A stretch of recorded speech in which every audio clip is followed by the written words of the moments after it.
The lowest first half scoring for both teams this season, as we're tied at 14. We had a 45-minute lightning delay. It's been raining throughout, and the wind chills in the mid-20s here in Fort Worth as we welcome you back to ESPN College Football Primetime, presented by Jimmy John's, part of ESPN's rivalry series presented by Jiffy Lube.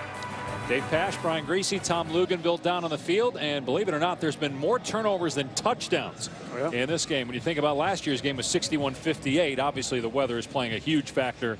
5 giveaways and 4 touchdowns scored between these I got teams. bad news for both teams. I don't think the weather's changing in the second half. It's going to continue to rain. It's going to continue to come down. You know, the story in the first half were the turnovers. Both quarterbacks threw interceptions. You know, this one by Xavier and Howard early in the game for the red zone opportunity. This was just a poor decision by Chris Johnson. I haven't seen him attempt the ball down the field again since that throw, which was a bad decision into a 2-deep defense. Then this was the play of the game in the first half. Josh Caraway with the scoop and score ties this football game up at 14-all in the second half. Who's going to be able to protect the ball best? I think that's going to go a long way in determining who wins this game. Johnson threw for 58 yards, an interception. He also fumbled the ball away. Trevon Boykin threw for 97 yards and an interception, and also fumbled it away. Boykin did throw a touchdown pass in the game. 188 yards of total offense for Baylor, 148 for TCU. And remember, these two teams are first and second nationally. Baylor's on pace to set the FBS record for most yards per game, but under 200 in that first half. So much at stake for Baylor, number 7 in the latest college football playoff rankings.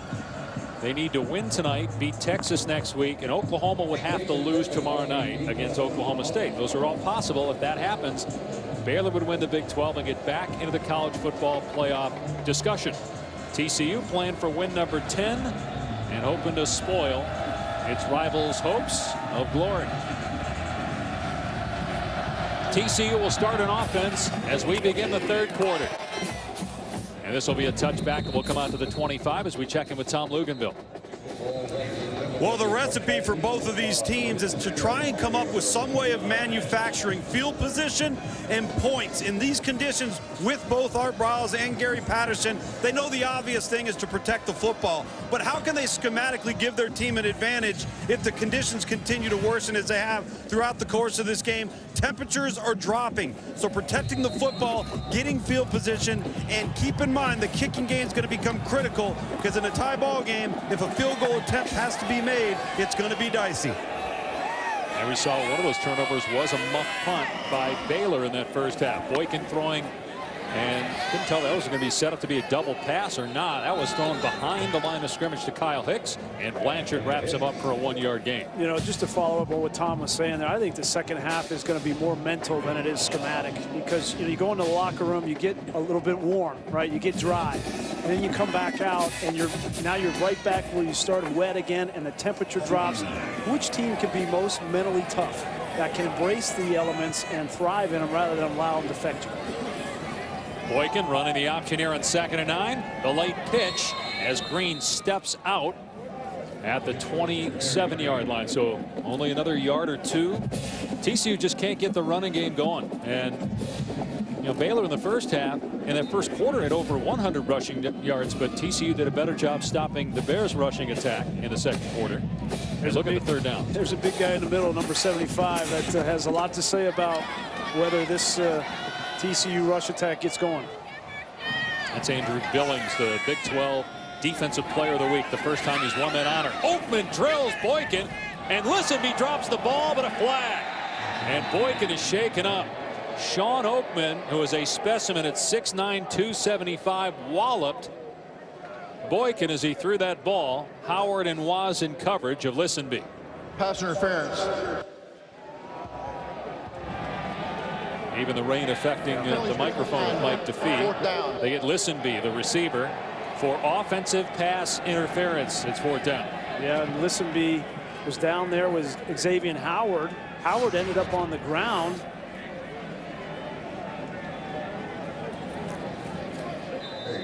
I didn't see any push there. Obviously, Howard slipped, and that's why he went down. I didn't see a push off. but it was declined and they're punting anyway. 4th down. And Hawthorne will let this one roll. And that hit a TCU or Baylor player. There was contact down the field, but no penalty flag thrown, as boy, Patrick Levels came flying down there to block a TCU player. And clearly Hawthorne was not going to return that ball for the Bears.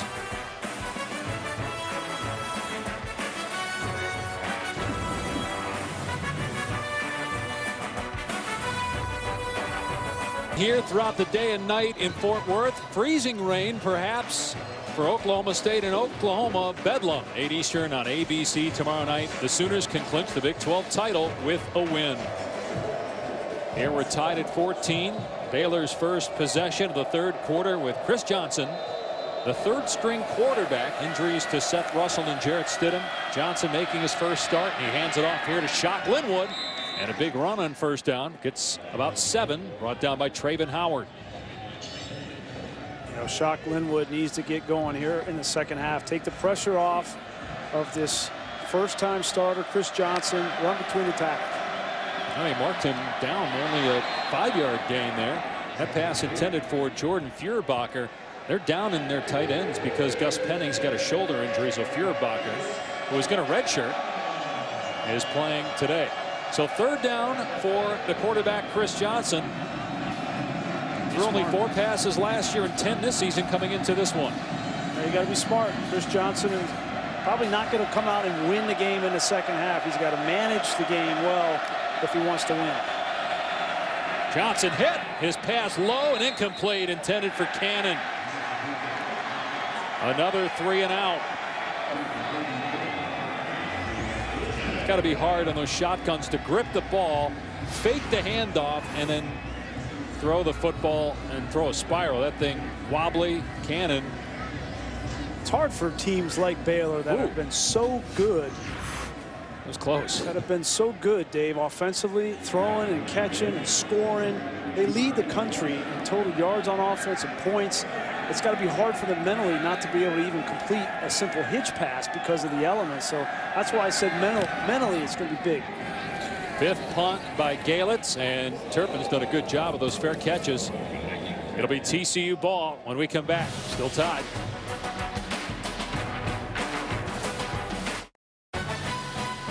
ESPN College Football, brought to you by Royal Caribbean. Come seek. And Chick-fil-A. We didn't invent the chicken, just the chicken sandwich.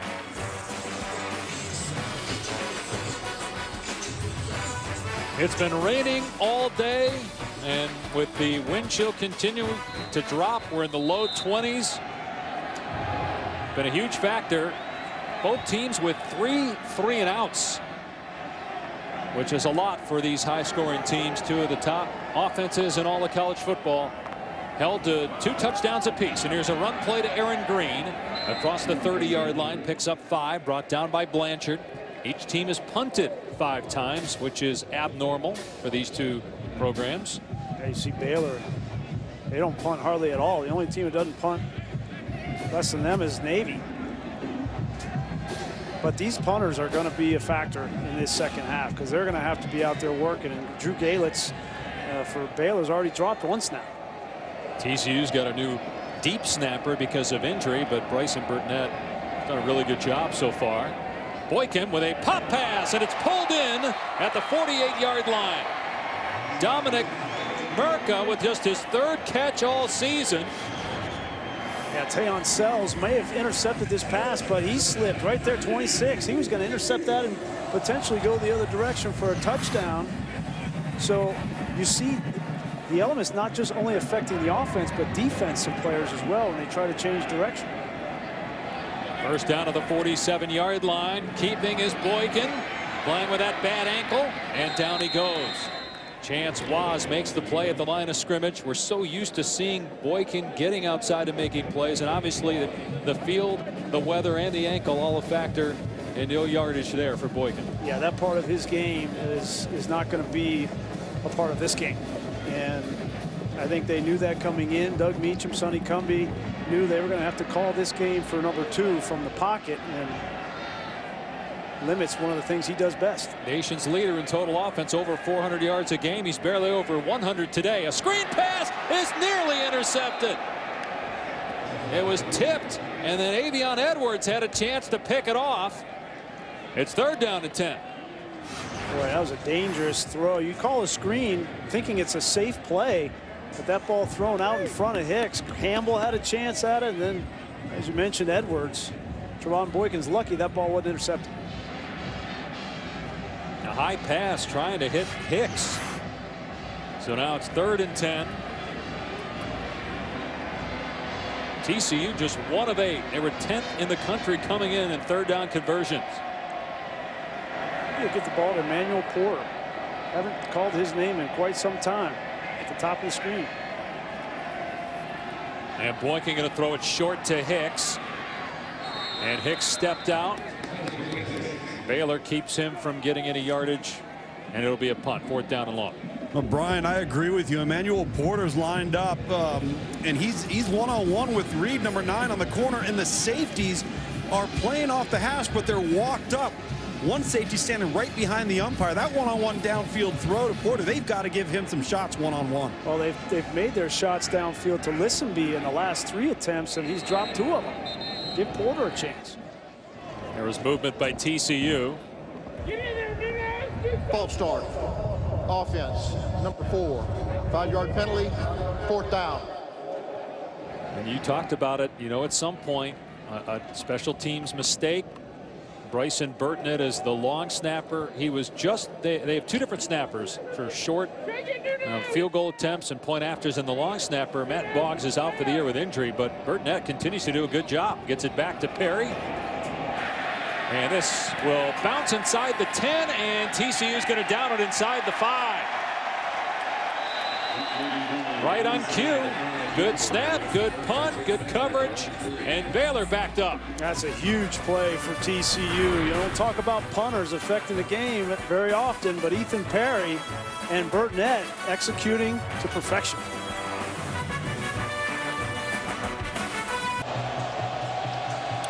Baylor's Lynx Hawthorne muffed the punt early in the game. The last 4 punts, he hasn't even attempted to catch the ball, but now TCU is on to him.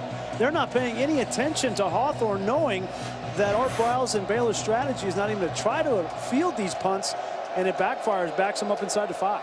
And Johnson to throw from his end zone. And the pass on the sideline is high and incomplete. Intended for Corey Coleman.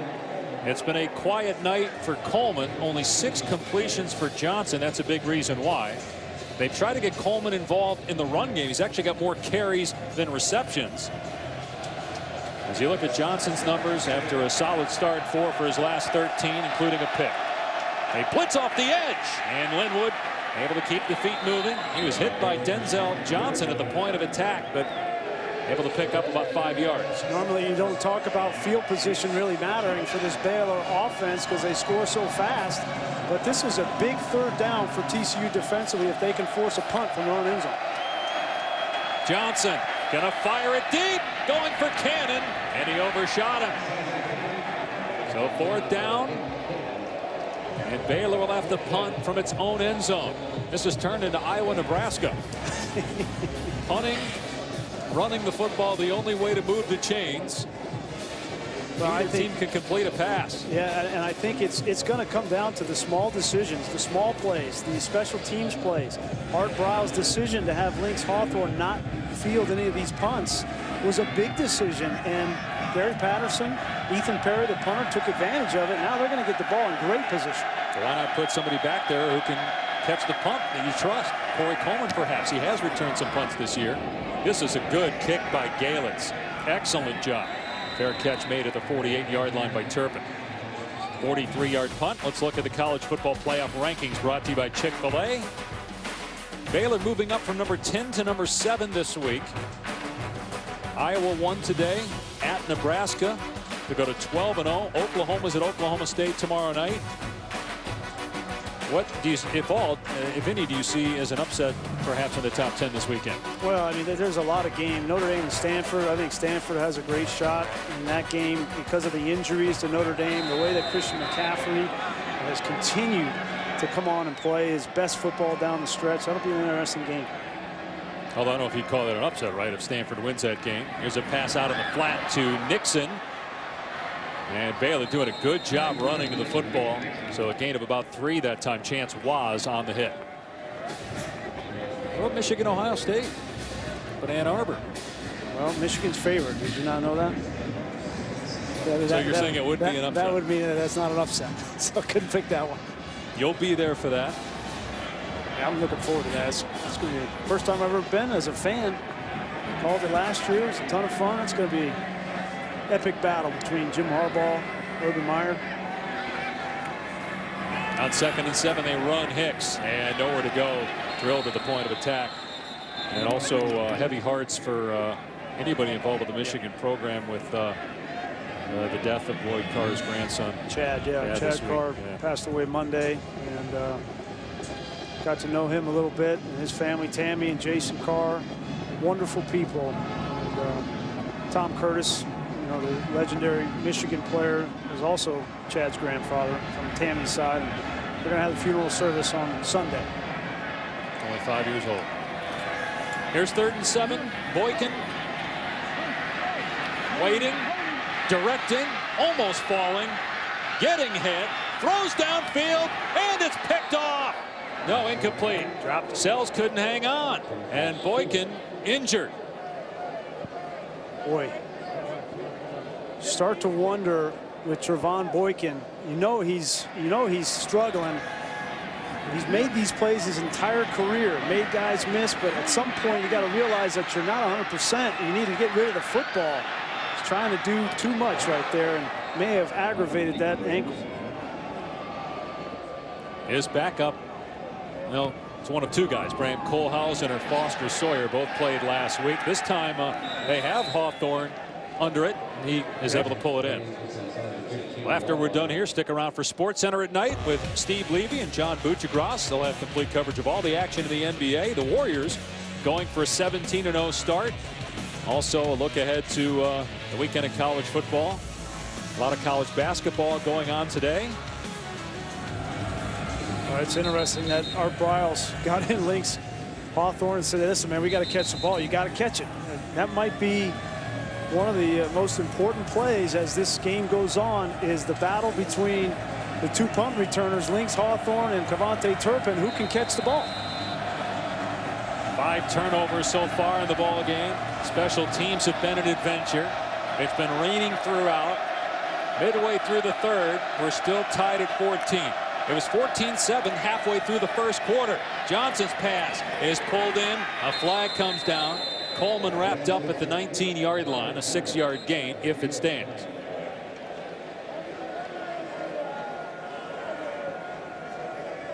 Only 7 points have been scored since the midway point of the 1st. Offense number 61. It's a 5-yard penalty. 1st down. It's the right guard Broxton, who is more than 3 yards downfield. And this happens with Baylor because they'll call a run play and then they'll throw it off of it. So you see Broxton goes downfield, but the decision by Johnson to throw the football, and that's what defensive coordinators have been upset about in this offense, is you call a run play and a pass play on the same play, and those linemen get downfield and you're still throwing the football. Sometimes it's borderline with Baylor, whether it's 3 yards or 3.5 yards. He was actually further downfield than Corey Coleman, who caught the ball.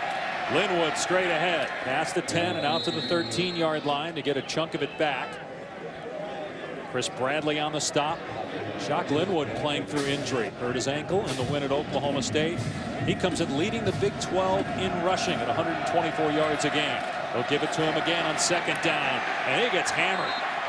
Man, Ty Summers been all over the field for TCU.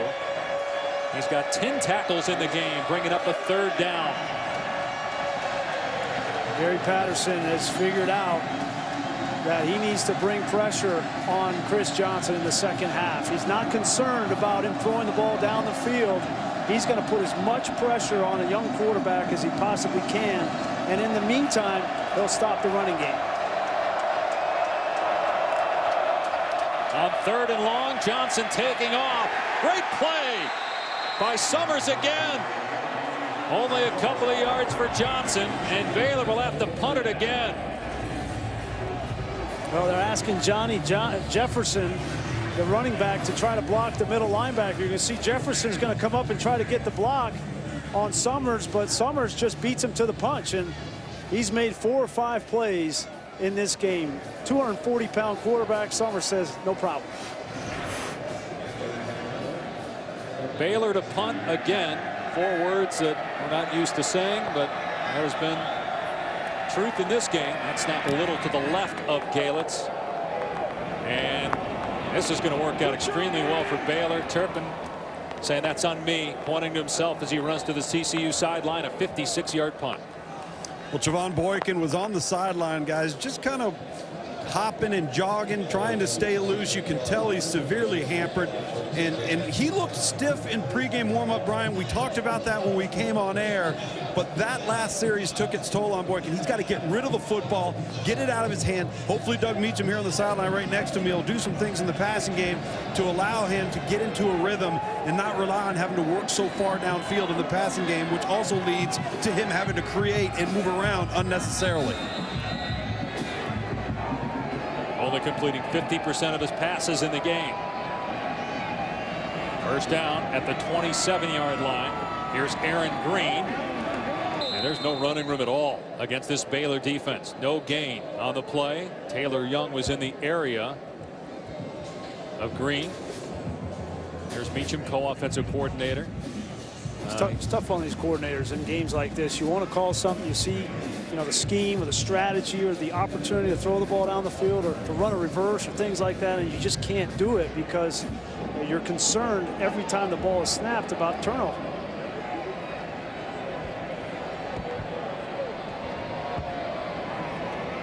Green again. This time finds a running lane. It closes quickly, though. Tayon Sells making the stick at the 33, but that's a good pickup. 6 yards. 3rd and manageable. At least now, if you're Meacham and Cumbie, you've got some options here because you're not 3rd and long. You've been 3rd and long most of the night. That's why they've been terrible in terms of converting 3rd downs. Problem is that the zone read that they love to run with Trevon Boykin doesn't have the sting because Baylor knows that Boykin's not going to keep the football. They're 1 of 10. Baylor's 1 of 11 on 3rd down, and Green won't pick it up. Brought down by Sells, short of the 1st down. It's 4th and 2, and TCU will kick the ball back to Baylor. Eventually, you're going to have to throw the ball down the field, and I know that you know, there's not a high likelihood of completing a bunch of these balls down the field, but you got to try because you just can't keep running the ball into the middle and 3 and out every single series. Think about it. The last offensive score came midway through the 1st quarter. TCU tied the game on a defensive score in the 2nd quarter. Harry's punt will roll inside the 30-yard line and stop around the 23 of Baylor. Scoring recap. Well, this will be a quick highlight package. Rushing touchdown for Devin Chafin. Boykin comes back, throws a touchdown pass. This was in the 1st quarter. Tied the game at 7. Chafin makes it 14-7 Baylor. That was a score at the end of 1. But then Johnson fumbles. Caraway returns it for a touchdown to tie it up.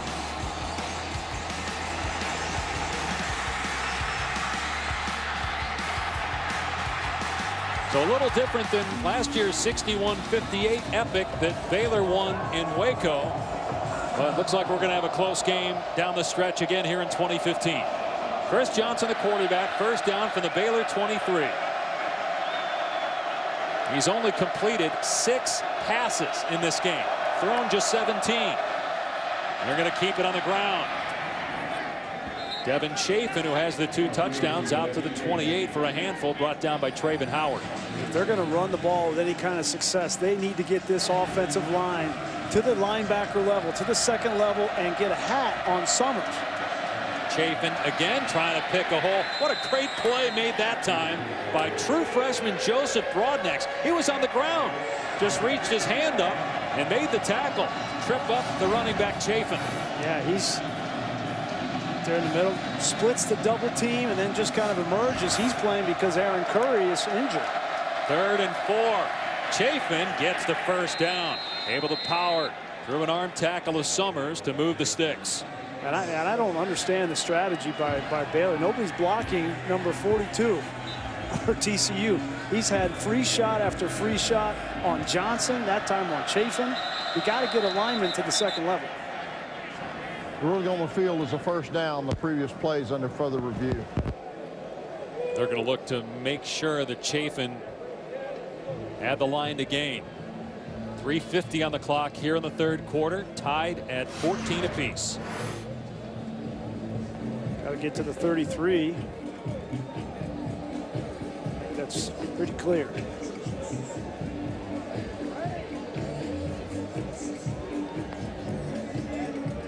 And the right knee is down, but from that angle hard to tell where the ball is, but it seemed like he was pretty well past the first down marker when he went to the ground. So what's it going to take in a game like this, Brian, to get the winning score? Neither team can move the ball right now. It's all about punting and whether a team makes a mistake or not. After further review, the ruling on the field stands. It might not be a big play on offense that wins the game, right? I mean, it's tough out here. These elements, this is as tough as it gets. And I've played in a lot of different environments and weather, and when it's like this, there's no tougher environment to play a football game in than when it's raining hard and the wind chill is in the low 20s. I mean, this is as hard as it gets. Does it feel like that 5-0 win against Purdue you had back in '95? Yes. You were great that day, by the way. All 5 points. First down in the 34. Chafin, and Summers wraps him up, but that's a 6-yard run. No, we've talked about how the kicking game can get affected, and Dave, you asked, what's it going to take? Well, with all these high volume of punts, at some point or another, the riskiness of that ball getting on the ground off of a punt could change this game, certainly in field position. Well, they're keeping it on the ground, Tom, and Chafin gets the first down. And they have more punts in this game than completions. I'll bet that's never happened in the history of Art Briles coaching football at any level, going back to Stephenville High School. A combined 15 punts. Now this is going to be a pass for Johnson. Going to throw it deep. Incomplete. Almost intercepted by Derek Kindred. The intended receiver was Chris Platt. These are the passes that Chris Johnson completed last week. The problem is that it's taking so long for the ball to get down there that the safety, Kindred, has plenty of time to get over there and make a play. The receiver was open, beat the corner. The problem is the safety has way too much time, and Chris Johnson telegraphed the throw. If this is Stidham or Russell, is it any different? No, I mean, it might be a little bit different, but it's tough for everybody. Ball start. False start. Offense, number 69. 5-yard penalty. Second down. Now you start to press if you're an offensive lineman, right? Matt Colbert. With that being said, probably the easiest throw to make in these kind of conditions is that ball down the field, because you don't have to be as accurate. If it's short, it gets caught up in the rain or the wind, at least your receiver can fight back to the football. There's McGowan running into your screen at 410 pounds. See if they try to hammer it off that right side with Chafin. McGowan has caught 2 passes this year. I don't know if they're going to give the big guy a touch, though, in these conditions. Johnson going to throw it deep again. Incomplete through the hands of Katie Cannon. And hard to track for the receiver. There was contact with Julius Lewis down there. So it's 3rd down and 15. But I like the approach. I mean, throw it down there. Let Cannon see it. It's short, as we talked about. Let him come back and try to make a play. And, these are some of the best wide receivers in college football, between Coleman, Lee, Cannon. They're your best players. They're going to make a play for you. But, Brian, I don't understand why they just didn't keep running the ball. At this point, you're getting 6-7 yards a pop on first down, though, I'm saying. The last 2 plays were deep shots. TCU's been outstanding against the run in this game. Johnson with time through the hands of Chafin. That was hot and high. Incomplete, 4th down. This is clearly, I don't know if you guys can see it from where you're at, the hardest we have had this downpour throughout the game. It's also the windiest down here. Brian, you referenced that ball taking so long to get downfield, and he's also throwing into a pretty decent wind, and it's swirling down here. These coaches, I'm on the TCU sideline right now, and Doug Meacham, who's normally very reserved as the offensive coordinator, very frustrated right now because there's nothing he can do. He feels like he can't help his football team offensively, and certainly the Baylor coaches feel the same way. The better punter might win the game. Didn't think that would be an issue coming into tonight. Great job there by Galitz, pinning TCU inside the 10. It's a 52-yard boot. Well, these players aren't the toughest individuals tonight. These are the tough ones here. I mean, you're going to talk about cold. No, you get wet and cold, they're still dancing.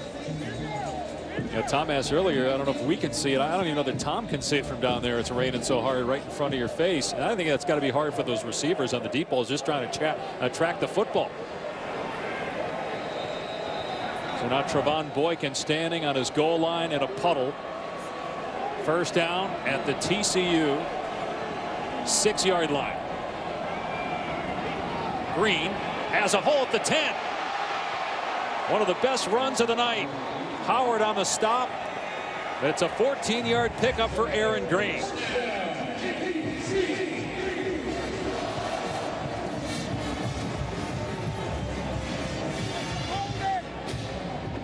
TCU at 9-2, trying to get its 10th 10-win season in 15 years for Gary Patterson as they put Sean Nixon in as the Wildcat quarterback. He'll keep it and dragged down by Grant Campbell after a gain of 3 as TCU just tries to change it up there. Yeah, I like it. I like it. They're going to do it again. Trevon Boykin is in the bunch down here, bunch set, and Nixon. Is this because Boykin's having trouble running? This is because he can't bring that element from the quarterback position to run the ball. So you get Wildcat, and at least you get the numbers right. Nixon will keep it, and it gets squashed by Blanchard and Palmer for no gain. Yeah, that's exactly the change-up, Brian, because right now Baylor doesn't have the bodies in the box to account for the quarterback as a runner, so it gives you extra half a man. Now we got Boykin coming back in here. The other thing, too, rarely are you going to see in these conditions the quarterback or the Wildcat actually pull the ball because mesh points are very, very difficult in wet conditions. And Boykin's in there, Tom, for a passing situation here in 3rd and 6. They're 1 of 11 on 3rd down in this game. 0 for 4 this half. And Boykin throwing a jump ball, and it's almost intercepted. Xavier Howard had picked one off earlier, went up for it. Colby Listenby, the receiver, was basically playing the role of a defender there. 4th down. This is the 4th or 5th time we've seen this throw down the sideline to Colby Listenby. I'm surprised that Sonny Cumbie, coaches the quarterbacks, hasn't come up with a strategy to get somebody down the middle of the field. They've thrown so many balls to the outside, and the safeties are going that direction. They went up the middle, it'd be open. That punt may have been blocked.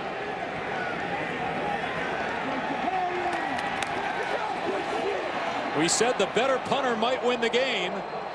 And Ethan Perry, it was hard to tell if that one got blocked or if it was just a bad kick. I think Terrence Williams blocked it. Number 22 came right up the middle. The backup running back gets a hand on it. Yeah, it looked like maybe a finger. So that will give Baylor the ball at the 35-yard line. Great job by Williams. Yeah, he definitely got it. He doesn't get a whole lot of looks at the running back position, but on special teams, it's going to be the special teams are going to win this game for somebody. That was a great play going away from it that time. And he still got a hand on it. So now Baylor with an opportunity, 1 minute to go in the 3rd, still tied at 14, ball on the 35-yard line. Shock Linwood, he gets shocked. Big hit at the point of attack by Ty Summers again. Traven Howard actually on the tackle. Yeah, I mean, Traven Howard at 190 pounds, converted safety.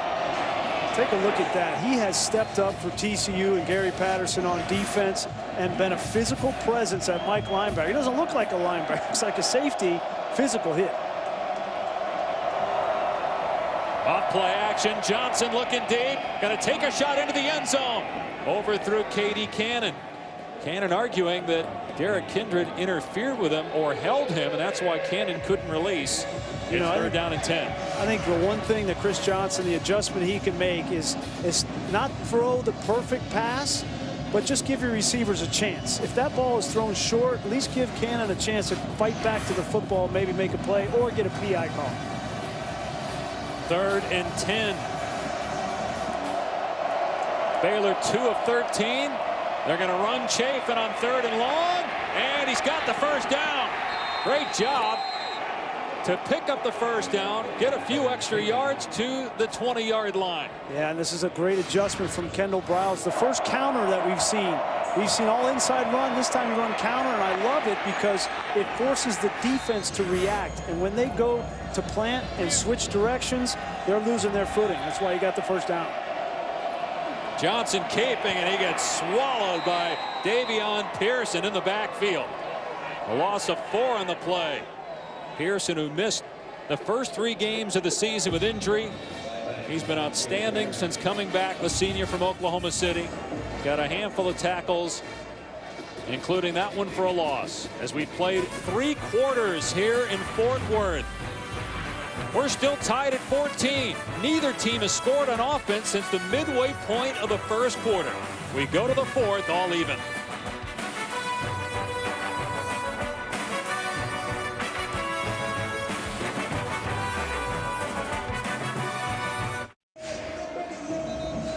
Be on the lookout for Taco Bell student sections and passionate fans like these at games all season long. Go to ESPN.com/Taco Bell to learn how to win a chance to join your school student section at the college football playoff.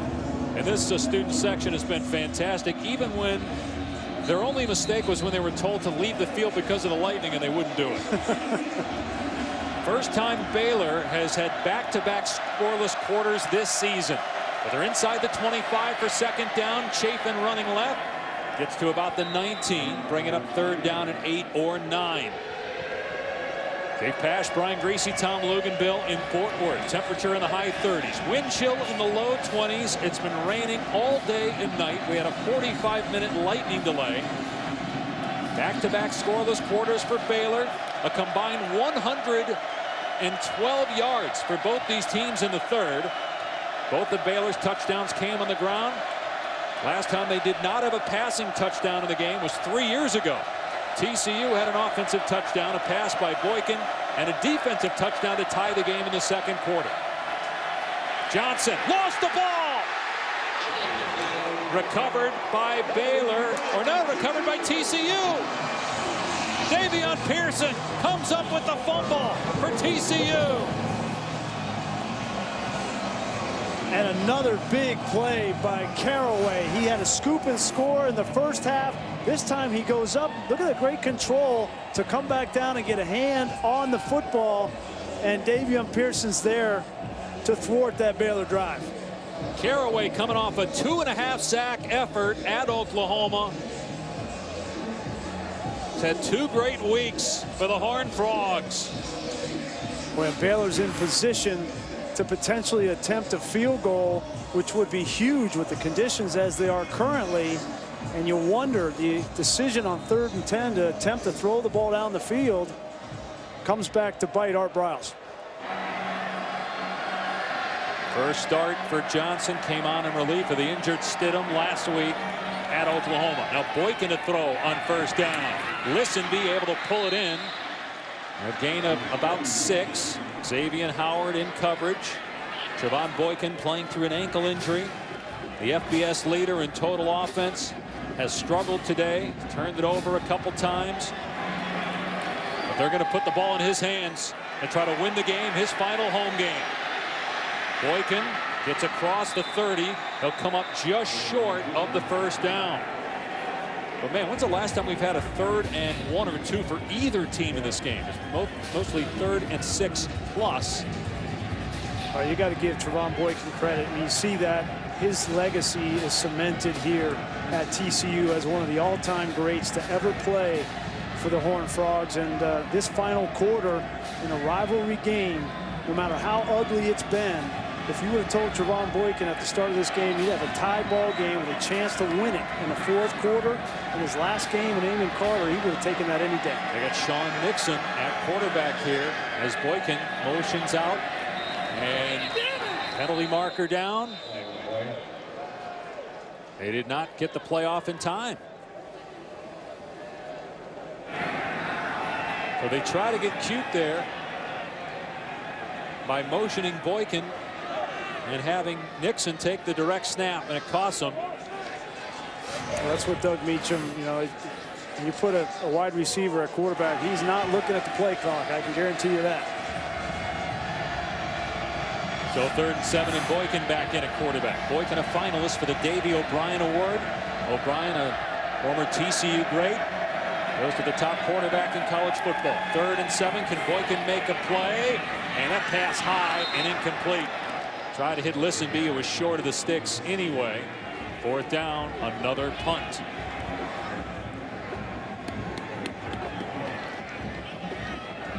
This is the exact opposite of the game last year where it was all passing touchdowns. This game's all about punting. I mean, look at that. It's going to be the 10th punt for TCU. Baylor's got 8 punts after having 29 through the first 10 games. The last punt by TCU was blocked by Terrence Williams. And will Lynx Hawthorne decide to field this punt or let it drop? And Hawthorne will field it. Signaled for the fair catch. He muffed one and turned it over in the first half. 38-yard punt, no return. Take a look at who's been putting in work. Brought to you by Carhartt. The punters, Drew Galitz for Baylor and Ethan Perry for TCU. TCU has as many punts as first downs. Baylor has more punts than completions in this game. Perry's had 1 blocked. Baylor has had 4 turnovers. And again, no offensive points for either team since the midway point of the first quarter. Baylor 6 completions, TCU 12 completions. And Chris Johnson 0 for 8 passing this half. 6 for 21 on the night, making his first collegiate start. He's the 3rd string quarterback, former receiver. They run Chafin, and he gets about 4 yards.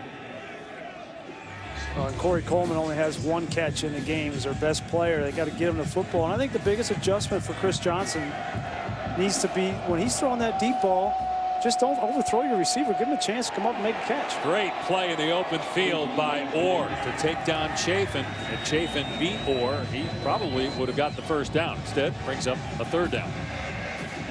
And you might think about getting Corey Coleman involved in the offense, running the football, reverse, something of that nature. You got to get number 1 with the ball in his hands. He's at the bottom of your screen, matched up against O'Mealy. Here's Chapin straight ahead, and they're going to mark him short at the 46-yard line. Now in the first half, they went for it twice on the opening drive on 4th down. Do you do that here, or do you kick it? I think he's going to go for it. If he did it for the first drive, he's going to. Why not do it now? Here's Chafin, and he's got it to midfield. I think Kendall Briles, the offensive coordinator there, found last drive they got down into the red zone and they turned the football over, but they found something working in the running game with Chafin and with Jefferson, and I think he likes his chances to seize momentum in this football game here on this offensive possession. Fresh set of downs at midfield and a downpour. Jefferson between the tackles gets another 4 or 5. Wrestle to the ground by Bradley and Pearson. Baylor is in TCU territory again. They turned it over the last time. They actually got into the red zone before Chris Johnson fumbled it away for the 2nd time. He's also thrown 2 picks in the game. Here's Jefferson, and he gets nothing. Dropped for a loss. Pearson and Caraway both back there for the Horned Frogs. It's 3rd down. Well, and 3rd down has been where this TCU defense has really excelled, not only in this game, but all season long. They are 6th in the country on 3rd down defense, giving up only 28% conversion. Johnson gets hit and overthrows the intended target, incomplete. He was trying to hit Feuerbacher. It's 4th down, and Baylor will punt.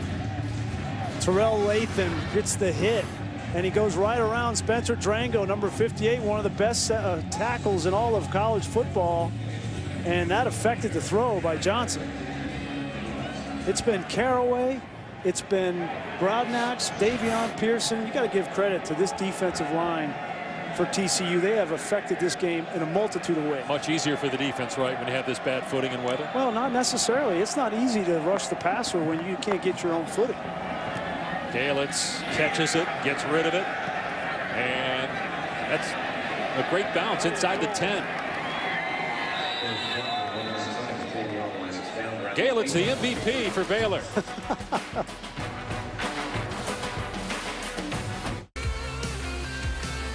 If Oklahoma wins at Oklahoma State tomorrow night on ABC, then the Sooners win the Big 12. But if they lose, it opens the door for both Oklahoma State and Baylor.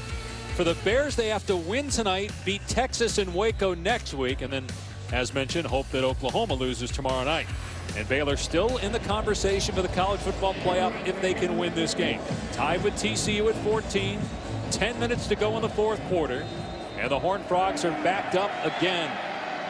First down from their 7-yard line. Boykin to throw from his goal line, and into traffic. It's caught by Porter for a gain of about 5. Now, Doug Meacham down here on the field with Sonny Cumbie upstairs. Doug Meacham very frustrated. Now, this is a guy that's got a very even-keeled personality, doesn't get caught up in the ebbs and flows, but he's kneeling down, got his hands on his head, very frustrated with the ineffectiveness, and he knows the conditions are what they are, still expects better perfection, better execution out of his offense. Now, this is a nightmare for play calling, and this doesn't matter what you dial up. As you see there, I mean, Green makes a move and then he just slips because of the turf and picks up maybe a yard or two. Another third down here. You know, the one guy that has at least been consistent catching the football has been Emmanuel Porter. And you just saw he caught another one on the last play. Get him the football. He's proven that he can catch the ball in this condition. Yeah, no Josh Dotson. He's out for the season. He's the #1 receiver in the country in terms of yards per game. Well, Porter has stepped up in his absence. Here's 3rd and 3. Boykin out of the backfield. The pass was behind Hicks. Incomplete. Another punt coming for TCU with 9:03 to go. I think Hicks turned the wrong way here. Trevon Boykin was expecting him to look over his upfield shoulder, and he turned the other way. See, he looked like he was going upfield, and Trevon Boykin expected him to go, go towards the sticks, and that's why I'm throwing the football. Miscommunication. They had him open for a first down. Ethan Perry to punt. Bryson Burtnett is the long snapper. And there was movement by TCU, which means they're going to punt from their end zone. False start. Offense, number 17. 5-yard penalty, 4th down. Keep in mind, too, that Burtnett, the long snapper, the first time doing it. He was the short snapper. Now he's going to handle both duties with Matt Boggs out for the year. We've talked about the long snappers tonight more than I think in any game this year. But in these conditions, with your punt backed up, he's been great. That one on the money to Perry. And this is a liner. Takes a TCU bounce, but then the ground slows it down. It'll be Baylor ball on its side of the 50-yard line after a 41-yard punt. Still tied at 14. ESPN College Football is presented by Jimmy John's Freaky Fast Sandwiches, and in part by Jiffy Lube, experts around every corner to help you leave worry behind. It has been pouring down rain all day and night here in the Dallas-Fort Worth area. No offensive touchdown since the midway point of the first quarter. Johnson going to look for one here. Airing it out into traffic. Broken up. Incomplete. Intended for Cannon. Julius Lewis in coverage for TCU. How about that decision? Well, he had K.D. Cannon breaking open downfield. It's just he couldn't get anything on that ball. It slipped out of his hands. Comes up way short. Cannon holding his right hand. But Brian, how about they're running the ball so well, though? How about just keep pounding it? Well, they're running the ball so well, they've got 0 points out of it. You know, and you figure that you throw the ball down the field and give some of your best players a chance. Seems like they get away from it, though. Good job again by Summers. Drilling Chafin, a gain of maybe 2 yards. It'll be 3rd and long here for Baylor. First 2 drives look easy for the Bears, but over their last 14 drives, only 128 yards and obviously no points. A big reason why they don't just run the football, Dave, is when you run the football like that, it's going to take you 8 or 10 plays to get down the field. And right now, they can't do that consistently enough without mistakes or turning the football over to get it in the end zone. So that's why they're throwing the ball down the field, trying to get a big play. Chris Johnson making his first start at quarterback. Injuries to Seth Russell and Jarrett Stidham. Johnson is 6 of 23 passing for 58 yards. Run play on 3rd and long, and Pearson slams Chafin down to the 45. 4th and 5, and Baylor's going to punt it away. The only good thing for these offensive coordinators is if you do go 3 and out, you know the likelihood is the other team's going to go 3 and out. You're going to get it right back. Play field position. I mean, how many times Baylor 4th and 5 at the opponent's 45? It's a gimme. They're going for it, but not in these conditions.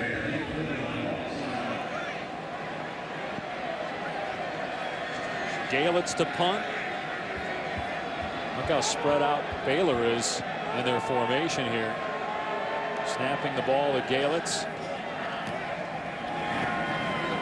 Turpin under it. Makes the fair catch at the 10-yard line. Sound like a broken record, but we're still tied at 14. Look. College football presented by Kay Jewelers at noon Eastern on ABC. Tomorrow it's Ohio State and Michigan from the Big House. Then at 3:30 on ESPN, can Penn State upset Michigan State? If that were to happen, the Michigan-Ohio State winner would move on to the Big Ten championship game to play Iowa. The Hawkeyes, number 4 in the college football playoff, remain undefeated by winning in Lincoln against Nebraska today. First down for TCU on its 10. They're going to run Hicks off the left side. Makes a man miss at the 15. Hicks still going and finally steps out just past the 25-yard line. That's the biggest run of the night for TCU, and Hicks gets a little bit of a seam. Nice kick out block. Good job by Emmanuel Porter, the wide receiver, blocking Blanchard. Hicks running right this time. Past the 30 and then shoved to the ground by Billings at the 33. That last play was almost 20 yards, not quite. Look tonight, 20-plus yard plays, a total of 3. TCU at 76 and Baylor 65 coming in. Pitch to Hicks on 2nd and 4. Cuts it back, has the first down. Oakman trying to rip the ball out. Hicks down to the 39-yard line. We've seen a couple of different change-ups from Doug Meacham. We saw Wildcat a couple drives ago. This drive, the pace seems a little bit quicker, and clearly they're trying to get the ball with their backs on the perimeter. They're done trying to block big number 75 Billings inside, and they're trying to attack the perimeter of this Baylor defense. Nearing 6 minutes to go in the 4th. Here's Aaron Green trying to find a hole. It's not there. Dropped by Edwards and Palmer after a pickup of a couple.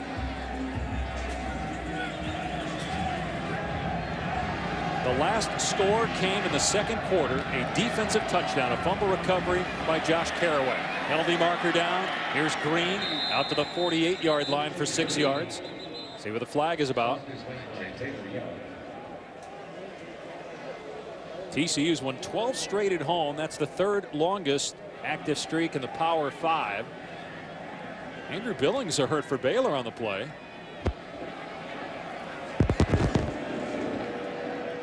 Formation foul on TCU, 5 yards, but Billings hobbling for Baylor. He's their best defensive player. And you saw his sub came in and he said, no, man, I'm good. That's a warrior right there, 75. One of the strongest players in all of college football, and he came up a little bit gimpy, but I don't think there's any chance of that man coming out of this game. 3-year starter, first team all Big 12 last year. So the penalty by TCU puts him in 2nd and 12.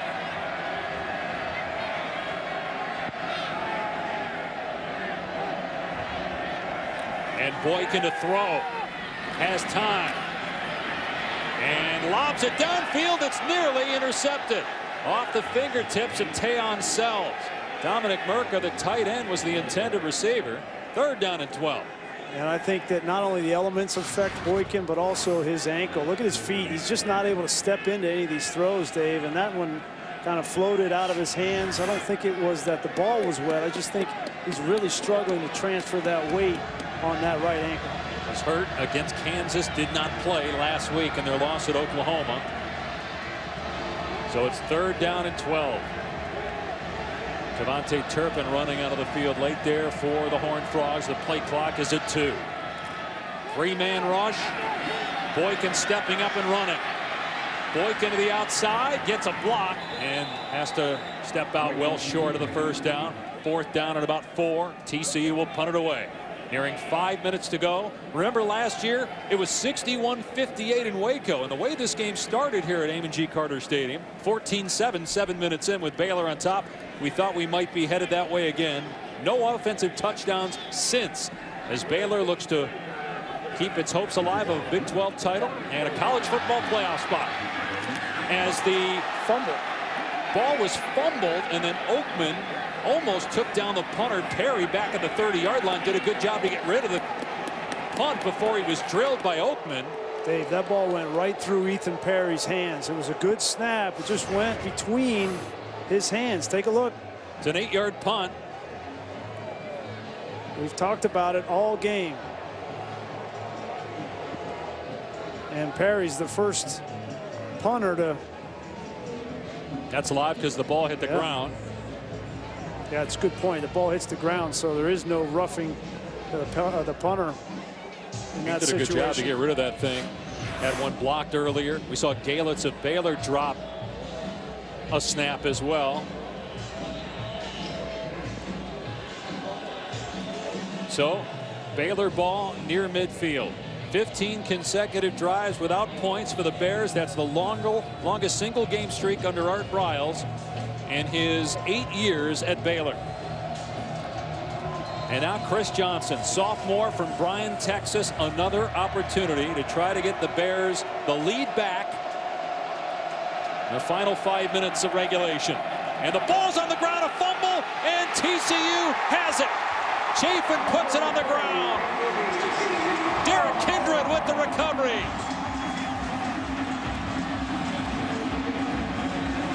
I don't know if Chafin was anticipating getting that football from Johnson. Take a look. Does Johnson get the ball all the way in the belly? It's the responsibility of the quarterback to get it in there. It's hard to tell.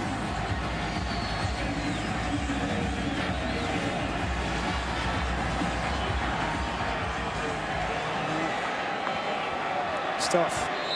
And the decision, remember, Tom talked about the decision to not play with dry footballs, that they wanted to maintain the pace. Both these teams did, and we've seen them struggle with the football. Here's Hicks off the right edge. Across midfield into Baylor territory, out of bounds just short of the first down marker. So a gain of close to 9 for Hicks. That's the 5th turnover by Baylor. Johnson and Chafin couldn't get the exchange. Hard to tell, but it did look on the replay like Chafin did not fully have it.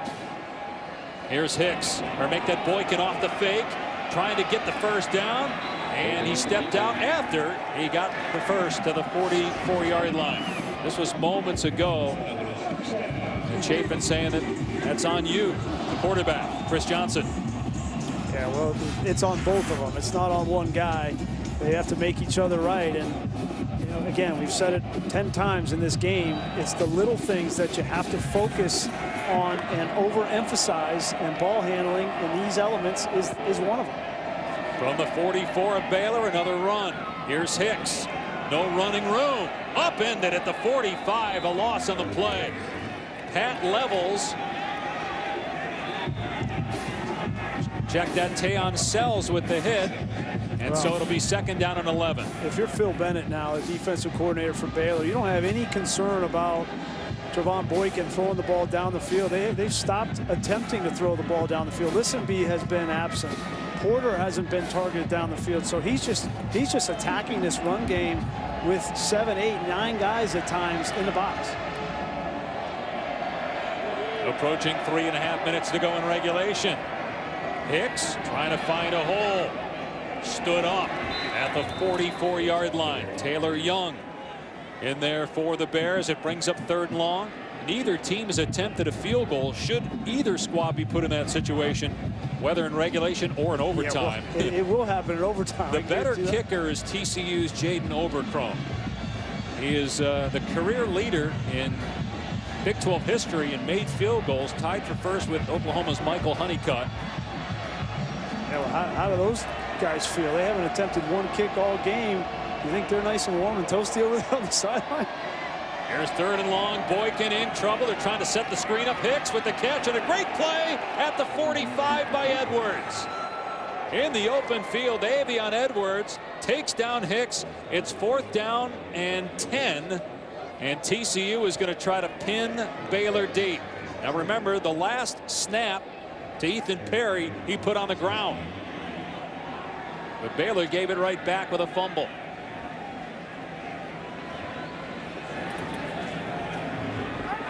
And you wonder, depending on where Baylor gets the ball, do they play for overtime at this point because they don't want to make a mistake deep in their own end. Perry's punt will bounce at the 10, and it's about the ball, not the feet, and I think they kept it from going into the end zone. They did. Nico Small was down there, and again in college football, it's all about where the ball is, and it was out of the end zone. It didn't matter where Small was when he touched it. Great play by Nico Small, true freshman safety, loses his footing but is aware enough to keep that football out of the end zone. That's the little plays right on special teams that are going to have the outcome in this game. Nico Small just made one. It'll be Baylor ball from the 1 when we come back. Just outside, 2 minutes to go here in the 4th quarter, tied at 14.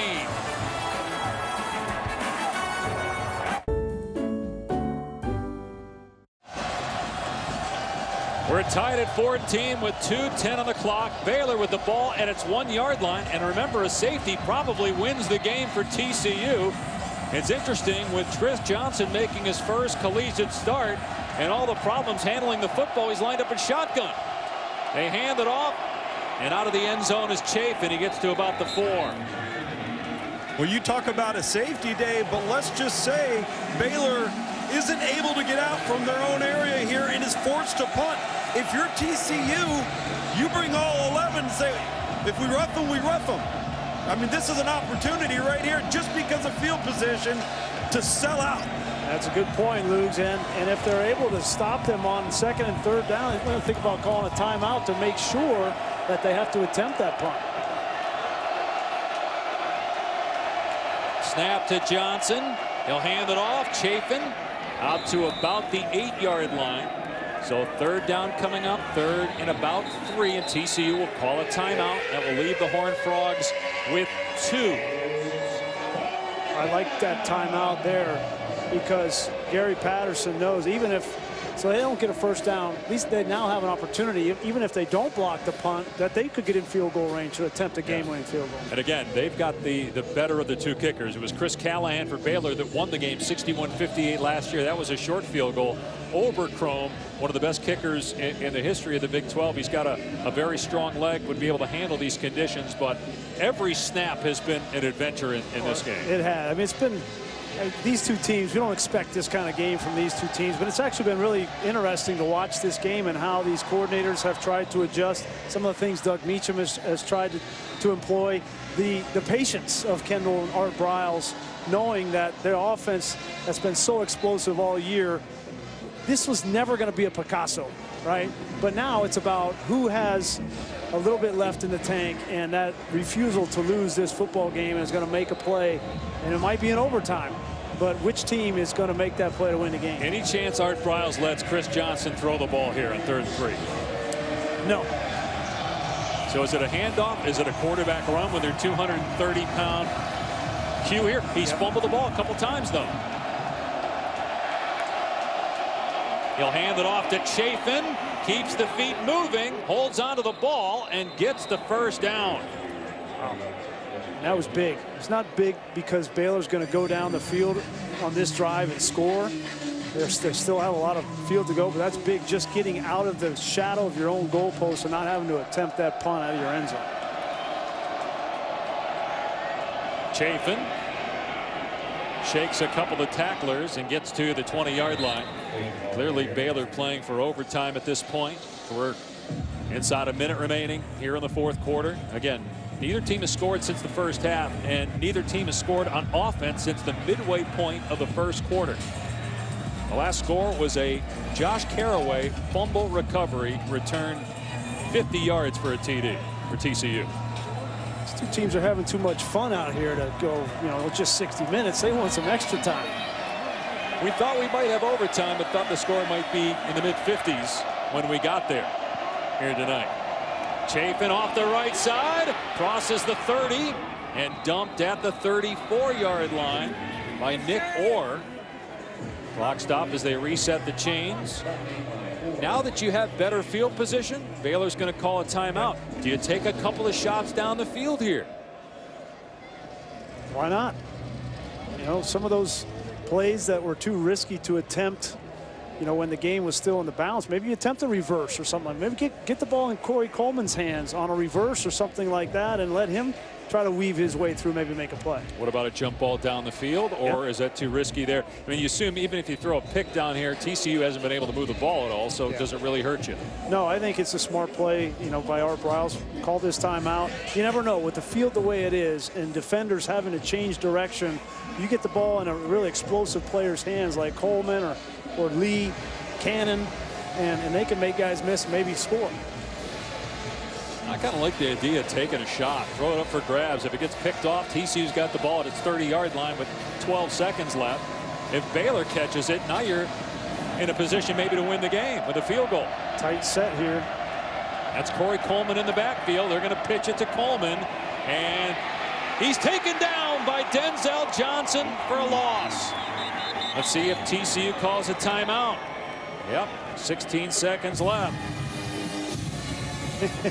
Gary Patterson says, okay, if you're going to do that, I'm going to call my timeouts and I'm going to make you punt now that you're backed up 2nd and 16. Well, he only got one more timeout. I don't think we'll get to a punt. I think he's just hoping that there'll be a botched snap and another fumble. Baylor's turned it over 5 times in this game. We've seen a muffed punt, an interception. The quarterback, Johnson, has dropped the ball. There was a fumbled exchange between Johnson and Chafin, the running back, earlier in the quarter. 16 seconds remaining in regulation. One more timeout for TCU. So probably 2 more plays offensively for Baylor. Well, they did what you said, Grease. They gave the ball to Corey Coleman. But again, I think at this point, just throw the ball down the field. Take a couple of Hail Mary shots. Why not? Well, you got to be careful, too, because you're going to have a first-time starter in the pocket with the ball, waiting for those guys to get downfield, and he's already fumbled the ball twice in this game.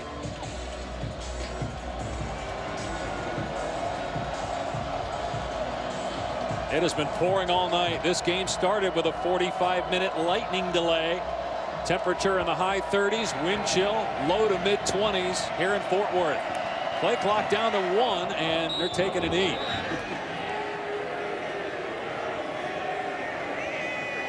And Gary Patterson not going to call his final timeout.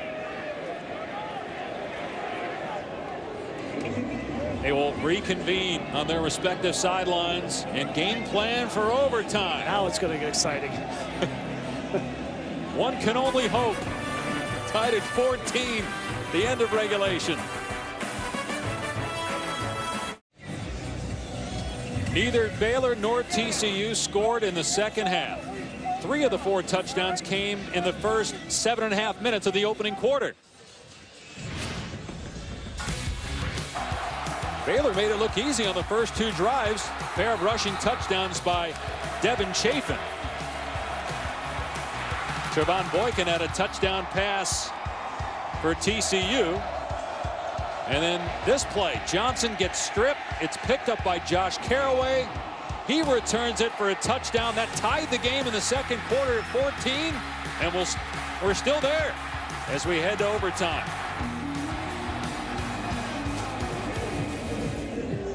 It's been windy, cold, rainy throughout. We had lightning before kickoff. Neither team has tried a field goal. So the question is now in overtime, who has the advantage? And you would think that Baylor, with a big physical quarterback, 240 pounds, to be able to run the football in the red zone would give the advantage to Baylor, because Boykin really has been limited with that ankle and is not going to be able to affect the defense running the ball like he normally does. We mentioned that Oberchrome is a better kicker on longer attempts for TCU, but Chris Callahan on short kicks, he's been good. And he's made 105 consecutive extra points. It may come down to that, an extra point or a short field goal. We're going to take the coin toss live here to see who will start with a football first.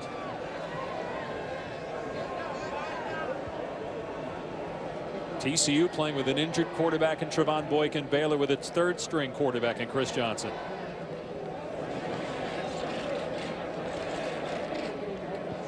Now Mike DeFee has had some trouble with his microphone because of the rain. He's explaining the overtime rules right now. Each team will get a possession. And we'll go ahead and break down the overtime rules for you here. TCU won the toss.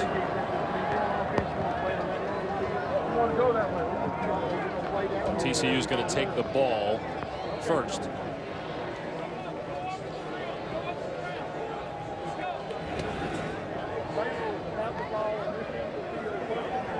So we're going to play to our right. That's what I could gather from that. The TCU won the toss and elected to take the ball first. So each team gets one possession from the opponent's 25-yard line. There's no game clock or play clock. And once you get to the third overtime, and we might, you got to go for 2 if you score a touchdown. Just thinking about that, I don't know. I don't know that this overtime is going to take that long, because these offenses have struggled so much in this game to get anything going that this might come down to 2 field goal attempts. We're told TCU elected to play defense. That's what they wanted to do. They won the toss, wanted to play defense first. So you know what you have to do when you get your shot in this first overtime, depending on what Baylor does offensively. Chris Johnson, the third string quarterback, making his first start, trying to keep Baylor's hopes alive of a Big 12 title and perhaps a spot in the college football playoff. They come in number 7 in the latest college football playoff rankings. The Bears need to win tonight, beat Texas next week, and have Oklahoma lose tomorrow at Oklahoma State. Chris Johnson has not completed a pass in the second half. It's going to be Devin Chafin and not Shock Linwood in there. Chafin's been the workhorse in this game, 22 carries. And Chafin goes down at the 21, picks up 4 yards. Kindred on the stop. Chafin slow to get up. Don't know if it's because Chafin has been getting the bulk of the work, they want to keep him going, or if it's because Shock Linwood is not 100%. He took a tough hit there. He got to get him out of the game. He took a hit on his head and came up a little bit woozy. I got to imagine Linwood's not 100%, or he'd be in right now. Jefferson in for 2nd down and 6. He'll keep it on the ground as the quarterback Johnson picks up the first down to the 14-yard line. The 235-pound sophomore moves this chains that time. And I think that's an advantage for Baylor, and you can't worry about him getting hurt now. No Shock Linwood, and now Chafin on the sideline. Jefferson is more of a speed back, which doesn't help you much in the red zone. From the 15-yard line, here's Chafin down, or Jefferson rather, down to the 10-yard line. Ty Summers made the stop. 2nd down coming up here in the first overtime in Fort Worth. 2nd and 6. Got big number 80. Laquan McGowan in at tight end. Feuerbacher's in the backfield to help block. Jefferson inside the 10. Stood up around the 9. Denzel Johnson was there for TCU. It's going to be 3rd down and about 4. I'm Chris Johnson. I'm reminding Johnny Jefferson right next to me to protect the football. Get what you can on the ground, but protect the football. Talking about substitution on the sideline, and the play clock is winding down, under 13 seconds, and they still don't have a play call. Each team with a timeout here in overtime. Play clock down to 5, 3rd down and 4. Will they keep it on the ground? Yes, they will. Jefferson inside the 5 and down at the 1-yard line. It'll be 1st and goal from there for Baylor.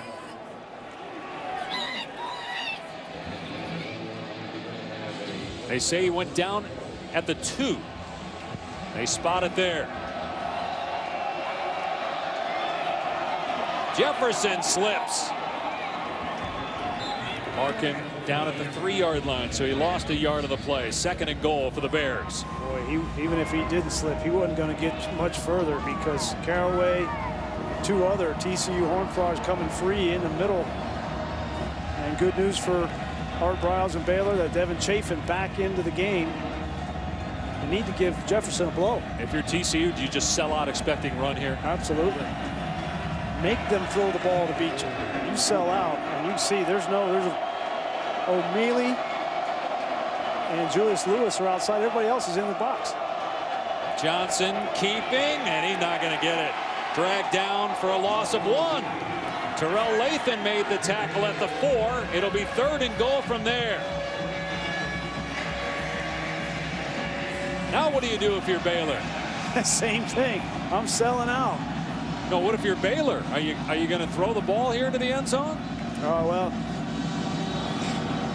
I'm going to continue to run the ball, Dave. I'm going to continue to run the ball. I'm just not going to run it in the middle. Get on the edge. The zone read with Johnson has been the best play in overtime for them. See if they take a shot to throw the ball. They will. And here's the jump pass. It's caught. It's a touchdown. Devin Chafin pulls it in. They ran that earlier in the field of play, and it worked. And it works here on 3rd and goal to get Baylor the lead. They put pressure on Traven Howard, the Mike linebacker, making it look like Johnson's going to come right downhill, right at him, and they just slip Chafin right behind him for the touchdown.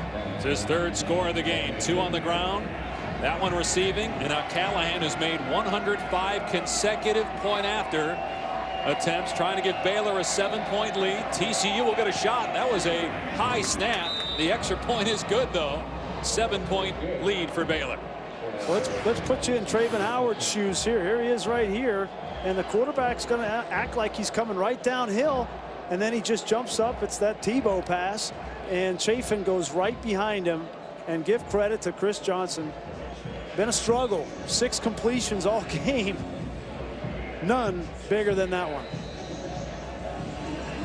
And again, remember, with the injuries, if Baylor were to win out and Oklahoma were to lose and they're back in the college football playoff discussion, this is what happened with Ohio State last year when they got to their 3rd quarterback because of injuries. It'll certainly be a topic of discussion in that room with the College Football Playoff Selection Committee. But we still got some work to do here with TCU getting possession at the 25. Number 2 still has something to say about that. That's Trevon Boykin. It's been a struggle for him as well since that touchdown pass in the opening quarter. And Boykin going to keep. He has no running room. Taken down for a loss. Grant Campbell in the backfield. A 4-yard setback. What does Phil Bennett do? We talked a lot about Patterson. Phil Bennett a year ago in this game. It was a much different game, 61-58. But with the game on the line in the 4th quarter, Phil Bennett came after Trevon Boykin repeatedly. Will he do it here in the red zone in overtime? And he's without his top target. Josh Dotson out with a wrist injury. Done for the year. Boykin to throw. And he's going to throw short. Merca knocked out of bounds at the 21. So they get 7 yards there. It's a 3rd down and a 6. Good decision right there by Trevon Boykin. Get back into a manageable situation. You know that you have 4 downs. So you don't have to get it all on 2nd down, force the ball down the field, dump it down, and put yourself in a good situation. Still have this opportunity, this matchup. Ryan Reed, the corner on Porter, giving up 4 or 5 inches. Or do you try to pick up 3 or 4 and put you in 4th down and short running the ball? Boykin's going to throw, moving around. Boykin looking into double coverage, and there was contact and a flag. They run into Listenby. Chance Waz and Xavier Howard. And it's as if Howard said to Waz, "What are you doing? Don't make contact on Listenby." And I think Phil Bennett saying the same thing. Yeah, that was just a hope throw from Trevon Boykin, hoping to get a pass interference call. Again, the microphone not working for Mike DeFee. Sees great coverage. Xavier Howard's in good position, and Chance Waz just, that's a young player, and he's, you know, making his 9th start. So 1st and goal on the Baylor 6. They need a touchdown and an extra point, although who knows, they might go for 2. Gary Patterson did it last week at the end of the Oklahoma game, and it failed. First things first, they got to get in the end zone. Here's a pitch to Turpin, trying to get in. He hit the pylon. They haven't signaled yet. No, they're saying he did not get in. He hit the pylon. They're saying he stepped out of bounds first. Inside the 1-yard line at 2nd down. They're celebrating here in Fort Worth like it's a touchdown, but the ruling of the field was he did not get in. Oh, that's a touchdown. He's in. They ruled that he did not get in, but they're going to review this, and this is going to get overturned. Yep. Head linesman right there, the L on his back. Good position to see that. It's pretty clear. Gets the left foot in, then kicks the pylon. I like that call there too. You know, to get on the perimeter, one of your speediest players. They've had trouble running the ball in the middle with big Andrew Billings in there. Good call by Doug Meacham. Both of these coordinators, Kendall Briles and Meacham, done a nice job of continuing to go to their playbook and get plays in this overtime that can get the ball in the end zone. So you saw him step in the end zone first. They're looking at the feet, looking at the ball there on the replay. Assuming this gets overturned, that it's a touchdown. We mentioned Gary Patterson went for 2 last week at Oklahoma. It didn't work. They lost the game. Do you do it here? Do you take a chance? I didn't have any problem with his end of game 2-point try. The 3rd quarter one was the one that was the mistake. Too early in the game to attempt that. I think Gary Patterson would tell you that. I have no problem with him going to win the game. Now, that was last week. This is a different deal here. These two teams are more evenly matched. I think I'd kick the extra point. I thought they should have kicked it last week. I think you should kick it here too.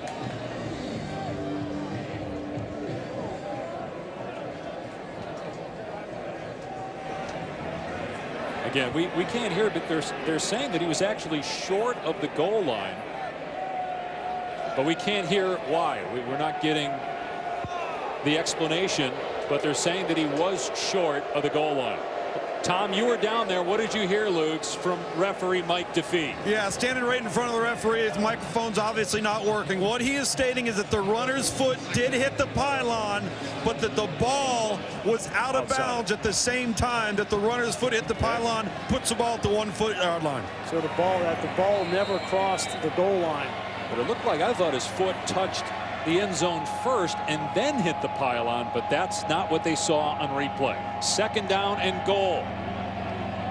And Boykin keeps. He's in. Touchdown, TCU.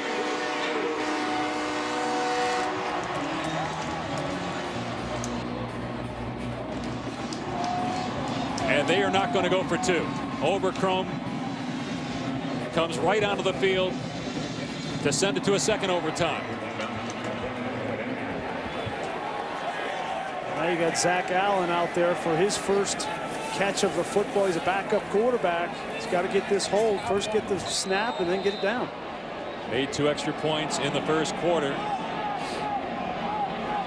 This to send it to a 2nd overtime. It's good. Tied at 21 apiece. Back in a moment to Fort Worth. There you go. It's the thing. Trevon Boykin with a rushing touchdown to send it to a 2nd overtime here in Fort Worth. Baylor needs to win tonight, beat Texas next week. Hope Oklahoma loses tomorrow at Oklahoma State. to have a chance to win the Big 12 and perhaps a spot on the college football playoff. Meanwhile, TCU trying to get its 10th win and play the role of spoiler against a team it has grown to hate. These two schools go way back to the year 1899. At one point, both these schools were located in Waco. Both programs took a long time to have any kind of success. Back in the mid-90s, Baylor was chosen over TCU to go to the Big 12. TCU was unhappy about that, but the Horned Frogs built their program, Conference USA, the WAC, Mountain West. Meanwhile, Art Briles, when he got to Baylor, the Bears are one of the worst programs in college football, being in the Big 12, but he has turned this program around. They have won 11 games each of the last 2 years. And it's games like this that further the rivalry. You know, it doesn't become a rivalry until you have some of those close games and that bad blood. And last year certainly went a long way. And then you have to wait 12 months from Gary Patterson to get this kind of a revenge. And for it to come down to overtime is just going to continue to add to that rivalry. TCU will start with the ball first on the Baylor 25 here in the second overtime. And here comes a reverse, and Turpin was looking to throw. Now he takes off inside the 20 and steps out of bounds, short of the first down. How about that? A trick play. Turpin was looking to throw the football. The receiver was covered, and he picks up 7 yards. I like it. I like any kind of misdirection because you force the defense to have to change direction. That's when you get those slips and when you get those opportunities to get the ball down the field. 2nd and 3 on the 18-yard line. And a big hole off the right side for Hicks to the 10-yard line and out of bounds. Everything outside. Everything is outside from TCU since the beginning of the 4th quarter. And Doug Meacham, Sonny Cumbie making those adjustments, realizing that they're struggling to block this interior defensive line, so get it to the outside. 1st and goal. It's Hicks again. And he is knocked down in the backfield by Teon Sells. The loss of a couple. Sells filling in for the injured Orion Stewart, a first-team All-Big 12 safety who's out with a hamstring. Sells is a junior from Irving, Texas. He made the play. 2nd and goal from the 12.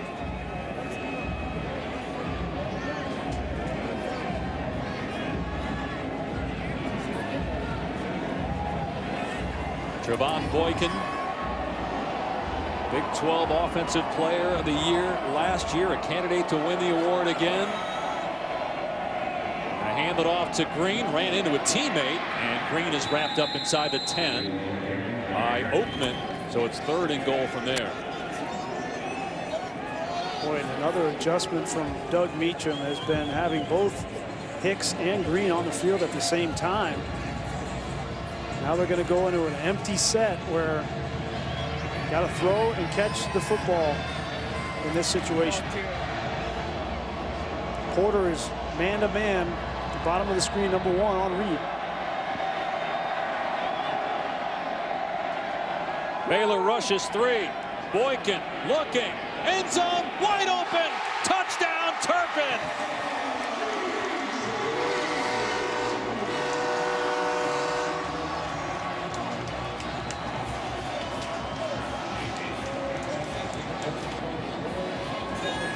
Baylor will still get an opportunity. TCU going for the kick here to make it a 7-point lead.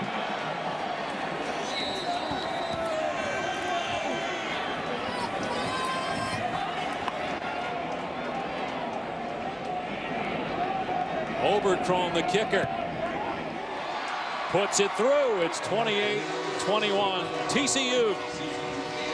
Devontae Turpin lined up in the slot. And when you rush 3 and give this much time, you're going to see Turpin's going to come up here, and then he works the back end line. But look at the time that Trevon Boykin has back here. There's too much time. Turpin was initially doubled and then just makes the inside move, and that's an easy touchdown for TCU. They were expecting the out route, and they got the in route. Trevon Boykin has made so many plays at quarterback the last 2 years, helping TCU to a 12-win season last year. 9-2 coming in, playing with a bad ankle. Did he just win the game for TCU? Or will Chris Johnson in his first collegiate start send it to a third overtime? What's your strategy if you're Baylor in terms of play calling? The first overtime, it was run with Chris Johnson, and I'd be the same way. Here's Chafin, and he gets leveled after a gain of 2. Boy, Ty Summers and Denzel Johnson have been everywhere defensively for the Horned Frogs here tonight. 2nd and long. Now, you know you have 4 downs. That's the mindset that you have if you're Chris Johnson, that this is it. You got 4 downs, so you don't need to force the ball down the field. Chafin again, no running room. Gain of 2. So it's 3rd down and 6. Baylor's Big 12 title hopes. Any shot of making the college football playoff on the line these next 2 downs.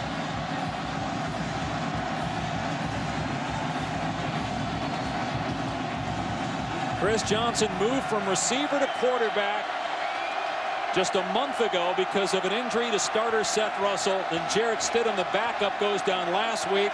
So it's on the shoulders of Johnson. Will they let him throw it here on 3rd and 6? He's going to keep it, and he is close to the first down. They're going to spot him just short. It'll be 4th and 1 at the 16 of TCU. And they're anticipating here that quarterback sneak. You put Laquan McGowan right there. There he is at 410 pounds. You're running right behind that guy. And Johnson pushes forward. It's going to be close. That linesman's coming in, and he's short of the first down. Did Baylor call a timeout first? And the referee's mic is not working. We're going to see if we can read lips here. I think Baylor called a timeout. Yeah, prior to the snap. It was TCU that called. Oh, no, Baylor. Okay, he turned around. Baylor called the timeout there before the snap because I don't think he got it. Art Briles called timeout there before the snap. Would it have been a first down? I don't know. That would have been 50-50 whether he got that first down. It didn't look like he got to that line of scrimmage.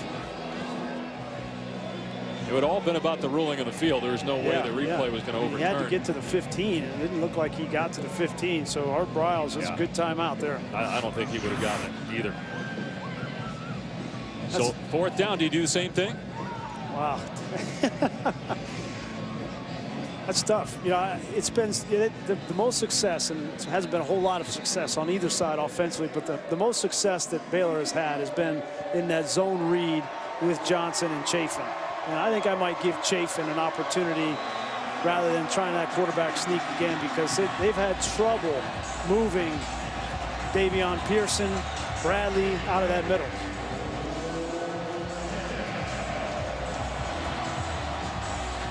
Fourth down and a yard. They put Johnson in shotgun. And a timeout called by TCU. They wanted to see how Baylor lined up. Let's go to Tom down on the field. Now, what Gary Patterson was trying to do, we're seeing a lot of stats do this now, is get a bunch of guys on the field at one time so they can always have the right personnel on the field based on the offensive package. And then he waits to see what Baylor's going to do. But at the last second, they got confused on who's coming on and who's coming off. And Gary Patterson had to sprint down to call that timeout, or they would have had well over 11 guys on the field. I think Gary Patterson was probably anticipating another quarterback sneak, and he saw Johnson come out in the shotgun with Chafin next to him and wanted to get a different play call. Well, this one has been epic for very different reasons from last year's 61-58 shootout in Waco. This game has been played in a downpour throughout. Neither team scored an offensive touchdown from the middle of the first quarter until the first overtime. And now Baylor needing a touchdown to send it to a third overtime, faced with a 4th down and 1 at the 16-yard line. Now they're going to come back in a set that looks like they might go for a quarterback sneak. Johnson, the quarterback, is 235 pounds. He's going to hand it off to Chafin. He's taken down for a loss. TCU wins. 12 title and a shot in the college football playoff gone.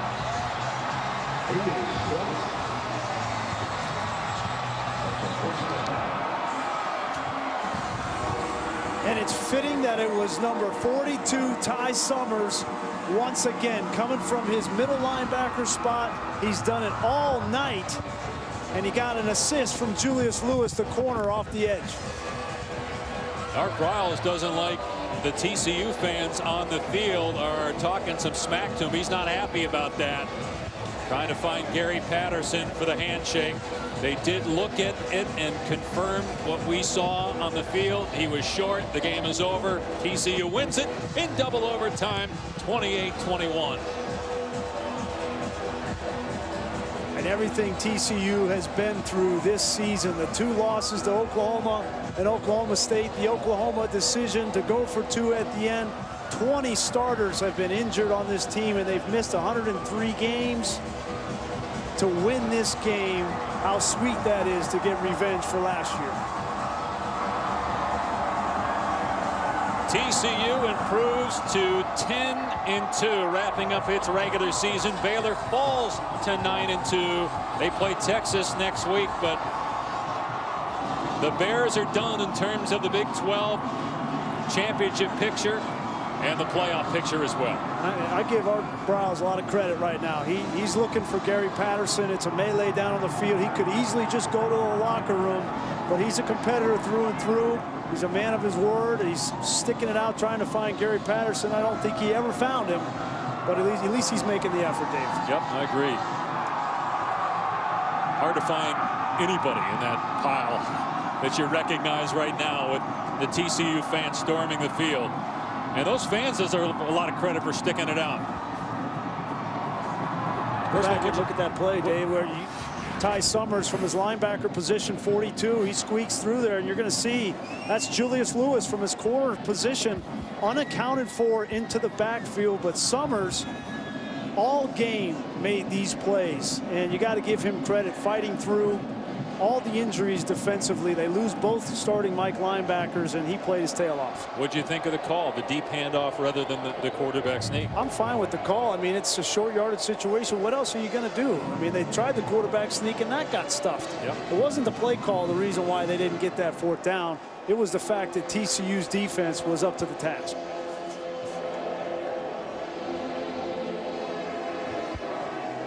Gary Patterson so proud of his defense. They have lost just about all of their starters from last year's team due to graduation or injury. And Art Briles knows their shot of making the playoff and winning a Big 12 championship are over. 28-21 the final. Sports Center is coming up next. Stay tuned for more from Fort Worth. For Brian Greasy, Tom Luganville, I'm Dave Pasch. So long for now. Steve Levy, John Butchergraw, Sports Center.